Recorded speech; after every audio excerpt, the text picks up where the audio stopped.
కొన్నిసార్లు మన నోటికి ఏమీ తినాలని అనిపించదు కదండీ! అలాంటప్పుడు సింపుల్‌గా, టేస్టీగా ఈ కారమన్నాన్ని ఒకసారి ట్రై చేయండి. చాలా బావుంటదండి నోటికి.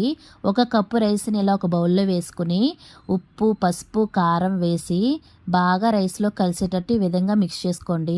ఈ విధంగా మిక్స్ చేసుకున్న రైస్‌ని పక్కనుంచుకొని, కడాయిలో ఆయిల్ వేసుకొని, పచ్చెనగపప్పు, ఆవాలు, జీలకర్ర, వేరుశెనగ గుళ్ళు వేసి బాగా ఫ్రై చేసుకోండి. తర్వాత ఎండుమిరపకాయలు, కరివేపాకు కూడా వేసి ఈ విధంగా ఫ్రై చేసుకున్నాక కొంచెం అంటే కొంచెం అల్లం వెల్లుల్లి పేస్ట్ వేసి పసిరి వాసన పోయే వరకు బాగా ఫ్రై చేసుకోండి. తర్వాత మనం మిక్స్ చేసుకున్న కారం అన్నాన్ని ఇందులో వేసి 2 నిమిషాల పాటు మీడియం ఫ్లేమ్లో బాగా ఫ్రై చేసుకుంటే మంచి సువాసన అనేది వస్తుందండి. అప్పుడే మన నోట్లోంచి నీళ్ళు ఊరిపోతాయి. తర్వాత ఈ కారం అన్నాన్ని ఒక ప్లేట్లో వేసుకుని పైన ఆనియన్స్ జల్లుకుని నిమ్మకాయ పిండుకొని తింటే ఉంటుందండి. నోటికి చాలా టేస్టీగా ఉంటుంది. నచ్చితే ట్రై చేసి లైక్ చేసి సబ్స్క్రైబ్ కూడా చేయండి.